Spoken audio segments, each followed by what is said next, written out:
Vous écoutez le balado des bibliothèques de Laval, une histoire au bout du fil. Nous vous invitons à découvrir des anecdotes, des histoires touchantes et poèmes d'espoir par vos auteurs préférés. Plongez maintenant dans l'univers de Louise Portal.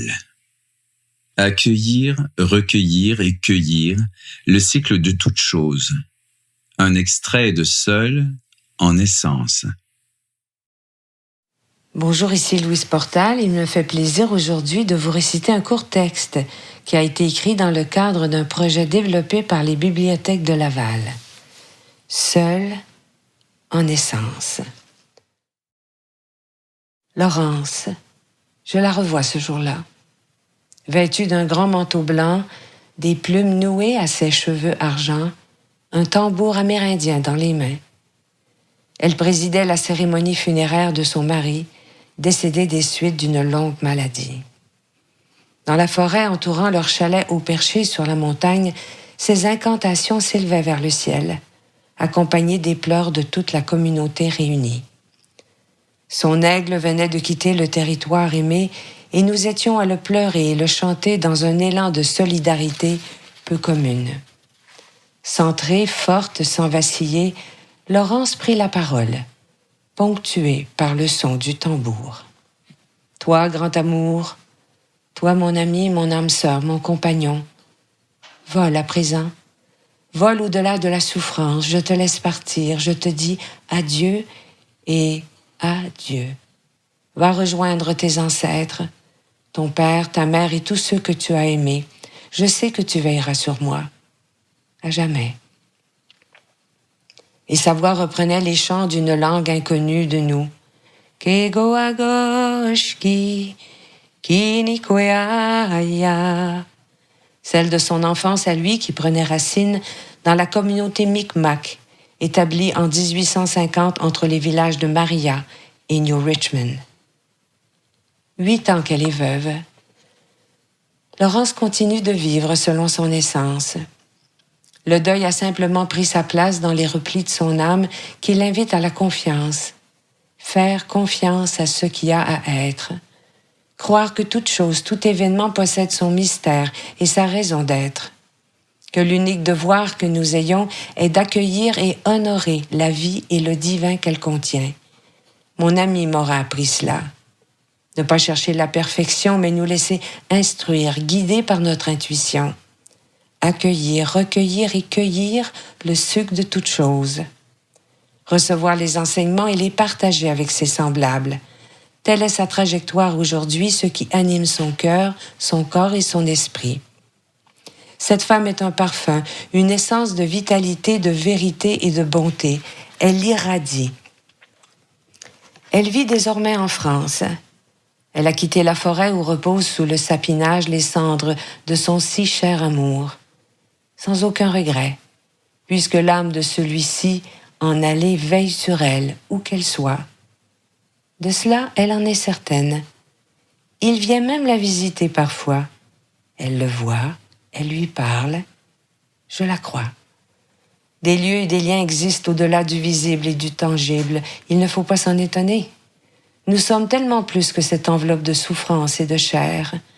Si nous écoutons la voix en nous qui cherche à se faire entendre, qui tend à s'élever, nous pourrons l'entendre résonner tel le tambour amérindien de Laurence.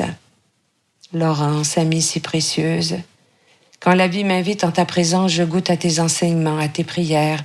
Bientôt 20 ans que nous marchons sur le sentier de l'évolution, de la croissance. Par la délicatesse de tes conseils, de tes reflets, j'ai rencontré plusieurs aspects de moi et je t'en remercie. Au cours des années, Laurence a bien tenté quelques relations amoureuses qui sont venues lui confirmer que personne ne pourra déloger l'aigle tant aimé. Et pour elle, c'est OK. Elle accepte sa solitude sans amertume. Avec joie, elle offre son amour à son fils, sa belle-fille et ses petits-enfants. Son rôle de grand-mère, elle le chérit plus que tout autre. Il lui rappelle sa propre mère lorsque celle-ci était devenue la mamie de son fils unique.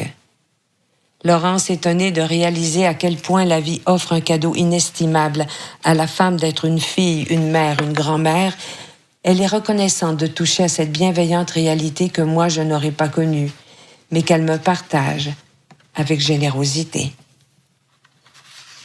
Tiens,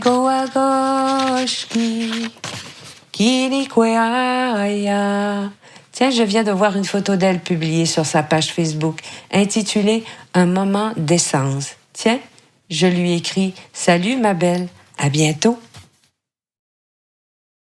Aller à la rencontre de l'inconnu, de l'autre. Un extrait de Seul en exploration.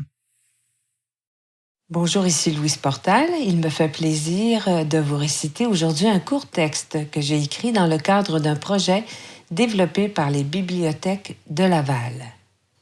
Seul en exploration. Susan a passé la plus grande partie de sa vie seule. Un amour jadis l'a chamboulée. On ne l'y reprendra plus. Elle se connaît à présent. Elle se reconnaît femme à tout donner, à trop donner, jusqu'à se perdre dans l'autre. Depuis que la quête amoureuse ne fait plus partie de ses priorités, elle voyage. Elle est devenue citoyenne du monde. Tout s'offre à elle et la curieuse y répond. 3 expéditions par année, c'est un minimum. L'exploration est désormais son sport favori. Aller à la rencontre de territoires inconnus, aller à la rencontre de l'autre, ailleurs, sans attache ni lendemain. Sans chercher l'amour, simplement pour la joie de découvrir d'autres cultures et laisser émerger de nouvelles aspirations. La solitude, elle en a fait la conquête d'un voyage à l'autre. Je l'ai vue revenir un jour de son pèlerinage sur le chemin de Compostelle, animée d'une ferveur renouvelée face à la vie. Elle avait marché, ses pas avançant vers ce qui s'offrait à elle, devant, et simultanément, elle parcourait en réflexion le chemin de sa vie à rebours. Elle venait d'arpenter son pays intérieur. Elle se sentait enfin apaisée. Je savais que chaque jour sur le chemin, elle avait marché avec une intention, une pensée de bienveillance pour une personne de son entourage. Elle nous avait tous amenés avec elle sur cette route de transfiguration, ce chemin millénaire emprunté par tant de pèlerins fidèles en quête de lumière. Susan aime tout, se rassasie de tout. Les livres, les objets, les bijoux trouvent un refuge en sa maison décorée avec exotisme et un goût sûr. Être chez elle, c'est faire partie du voyage, le voyage de sa vie. Sa table est inspirée de saveurs chinoises, orientales, balinaises. Elle y met un soin de générosité et d'amour. Elle crée au quotidien de la couleur, des rires, de la bonne humeur. Une seule fois, j'ai vu son regard s'embuer. Mon amie est une femme aux émotions discrètes. Un événement de l'actualité l'avait profondément remuée. Un enfant syrien échoué sur la grève après avoir tenté de traverser la mer pour émigrer. La nouvelle portait son lot de tristesse, d'incompréhension face à tous ces migrants en quête d'une terre accueillante qui les laissaient souvent à la détresse et à la dérive. Mais j'ai pensé aussi que cet événement était le rappel d'un ancien chagrin, plus intime.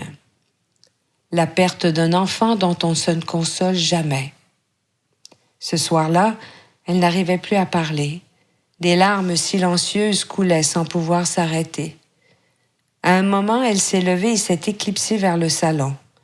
Nous, ses amis, sommes demeurés à table et avons changé de sujet de conversation. Plus tard, avant de quitter sa maison, j'ai vu brûler un lampion sur le manteau de la cheminée, près d'une minuscule photo d'un enfant tibétain. Une photo qu'elle avait rapportée de l'un de ses voyages. Un enfant, ça vous décroche un rêve, ça le porte à ses lèvres, et ça part en chantant.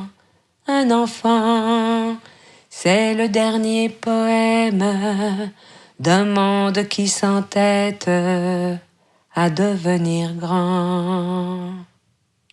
Je vous souhaite une très belle journée. Au revoir. Ce balado est réalisé par les bibliothèques de Laval. Merci d'avoir passé ce moment avec nous.